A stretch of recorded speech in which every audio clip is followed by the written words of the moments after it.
ये जवानी बिहार की अब दोनों मुट्ठी भींच के राह रोक ली है तूफानों की, तलवारों को खींच के परिवर्तन का नया उजाला अब मसाल ही लाएगा और चराग जला के अब इनकलाब न आएगा।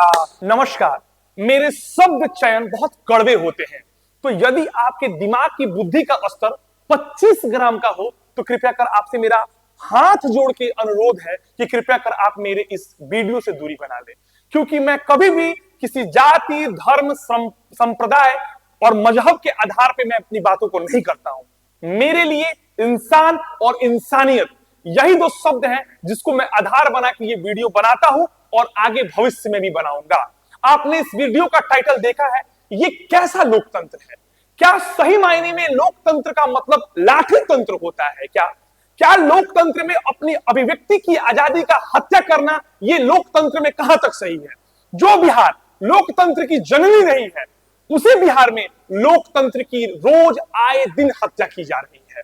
पूरा का पूरा बिहार और साथ ही साथ पूरा भारतवर्ष देख रहा है कि कैसे गांधी जी के मूर्ति के ठीक नीचे शांतिपूर्ण तरीके से, और वो भी गांधी जी के बताए हुए मार्गों पर चल के सत्याग्रह करते हुए प्रशांत किशोर और साथ ही साथ बिहार के सभी जिलों से आए हुए तमाम विद्यार्थियों को ब्रिटिश हुकूमत की याद दिलाते हुए सरकार ने अपने दमनात्मक कार्रवाई आज सुबह किया। और वो भी उस वक्त जब पूस की रात हाड़ कपकपाती हुई ठंड के बीच में खुले आसमान के नीचे जहां सत्याग्रही सरकार से अनुरोध कर रहे थे कि हुजूर सुन लीजिए ना, इस बार के बीपीएससी के एग्जाम में धांधली हुआ है, हुजूर एक बार सुन के हमसे मिल लीजिए हुजूर। लेकिन क्या ये सरकार जो है इतनी अंधी हो गई है कि उसको कुछ नहीं दिख रहा है? कहीं ना कहीं सरकार को लोकतांत्रिक आदर्शों का कोई ख्याल नहीं है, वरना जिस राज्य में,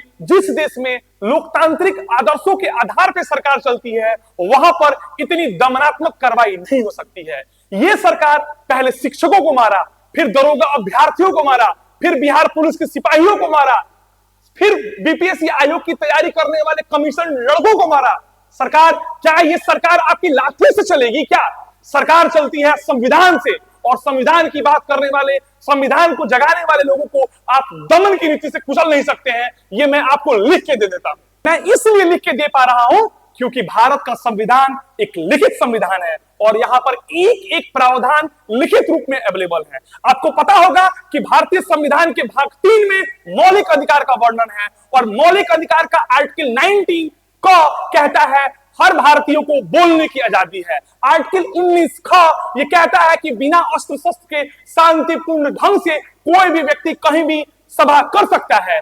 आज जिस तरीके से सुबह उन मौलिक अधिकारों का हनन किया गया है, तो उसी आधार पे मैं माननीय सुप्रीम कोर्ट, माननीय हाई कोर्ट से अनुरोध करता हूं कि संविधान के आर्टिकल 32, जिसको हम संविधान की आत्मा करते हैं, उसी संविधान की आत्मा का दुहाई करके कहते हैं कि इस प्रशासन से, इस सरकार से पूछा जाए कि हुजूर आपको ये संवैधानिक मौलिक अधिकार का हनन करने का अधिकार किसने दिया? और इसी आधार पे मैं कह सकता हूं कि बिहार जो कि लोकतंत्र की जननी रही है, वहां लोकतंत्र की हत्या की गई है, और इसके लिए जिम्मेदार केवल नीतीश कुमार और प्रशासन नहीं हो सकता। इसके लिए जिम्मेदार वो तमाम लोग हैं जो कि लोकतंत्र में केवल एक लोग बने हुए हैं, वो एक्टिव पार्टिसिपेट नहीं कर पा रहे हैं। और दुख के साथ कहना पड़ता है, हमारे युवा नेता माननीय तेजस्वी यादव जी से मैं कुछ बात कहना चाहता हूं कि क्या सर केवल प्रशांत किशोर पे उंगली उठा देने से क्या आपकी राजनीतिक नियत सामने नहीं आ रही है? क्या केवल ये बोल देने से कि इसके डायरेक्टर, इसके प्रोड्यूसर और वैनिटी, प्रशांत किशोर को आप मात्र 3 शब्दों में अंकित कर रहे हैं, प्रोड्यूसर, डायरेक्टर और वैनिटी। सर केवल ये कह के आप नहीं बच सकते हैं। कहीं ना कहीं ये दिख रहा है कि आप केवल सोशल मीडिया और ट्विटर के माध्यम से ही बच्चों के लिए आवाज बने। धरातल पे उतर के अगर आप हमारे इस आंदोलन में सपोर्ट करते तो आज इसका रिजल्ट कुछ और होता। लेकिन आपकी राजनीतिक मंशा पर भी एक प्रश्न चिन्ह उठता है। अभी से भी समय है हुजूर, सर एक बार आप बाहर निकल के आइए और हम विद्यार्थियों के आवाज को बनिए, क्योंकि आप ही हमारे विपक्ष के नेता हैं और ये आपका भी नैतिक धर्म बनता है। हमारे दूसरे युवा नेता जो कि इस पूरे वीडियो में हमारे पीछे छुपे हुए हैं, इस पूरे आंदोलन में भी वो इसी भूमिका में रहे हैं, उन्होंने अभी तक इस पूरे मुद्दे पे अपनी चुप्पी नहीं तोड़ते हैं। तो मैं चाहूंगा कि जिस तरीके से मैं सामने से हट रहा हूं, वो सर भी कुछ बोले, क्योंकि वो भी युवा नेता है, युवाओं की बात करते हैं, बिहार फर्स्ट, बिहारी फर्स्ट की बात करते हैं। तो इस बिहार के इतने बड़े मुद्दे पे आखिर उनकी चुप्पी, उनकी राजनीतिक मंशा में प्रश्न चिन्ह उठाता है। और साथ ही साथ मैं कहना चाहता हूं, पप्पू यादव का मैं आभार करना चाहता हूं कि जिस गर्मजोशी के साथ उन्होंने बच्चों का सपोर्ट किया है, जिस तरीके से उनको सांसद बना के पूर्णिया की जनता ने उनका अभिनंदन किया है, पूरे बिहार की जनता जब भी जरूरत पड़ेगी उनके साथ खड़ी रहेगी, ये मेरा वचन है। और सिर्फ